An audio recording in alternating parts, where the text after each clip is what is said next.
I'm Sara Brumfield, the Athens Messenger, and I'm here with Steven Drozd from Flaming Lips. Hi. And we are backstage at All Good. It's first All Good in Ohio. Do you remember the last All Good you guys played?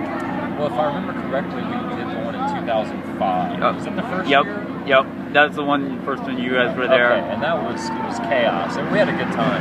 It was chaos. It rained a lot. Stage collapsed on one part where the monitor desk I don't remember that.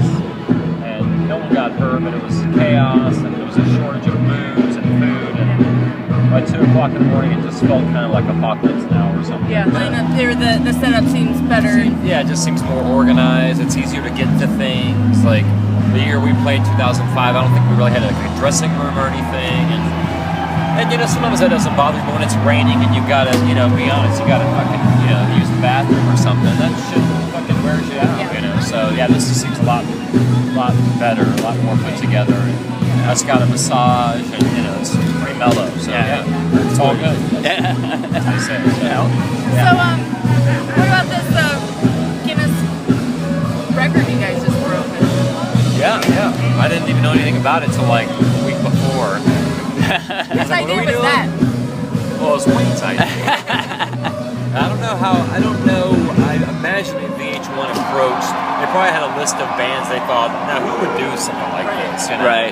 I'm sure we were on the short list, and the VH1 production had a meeting with our manager, and we hashed it out, and it was 8 concerts in 24 hours, and not much to say about it except for the cool thing was that each show we did something different. So we did a bunch of songs we don't usually play, a bunch of covers of and it was an opportunity to play with some different people. So it ended up being cool.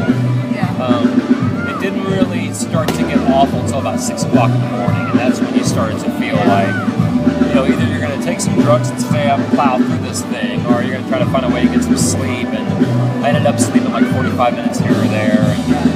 But the Hattiesburg one at 6:45 or 7 a.m. or whatever it was, that was bizarre. Yeah. Because we pull into town and you got the feeling like this is the biggest thing these people had seen. Not to belittle the people of Hattiesburg, but you just get the feeling a lot of shows don't come through there. Right. Or at least psychedelic rock bands like the Flaming Lips. So it seemed like everyone in town was there and right there on that street. And there was like a vendor selling beer at 7 in the morning. And people were just fucking out of their minds, And we just crammed in this tiny little club, and Jackson Brown got on stage with us. Nice. To further add to the just absurdity of the whole thing. And that was pretty crazy. So by the time we got to New Orleans, we were pretty wiped out. They did the last show was like a full concert.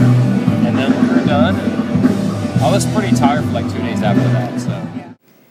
See AthensOhioToday.com or the Insider page on Thursdays for more entertainment news from the Athens Messenger.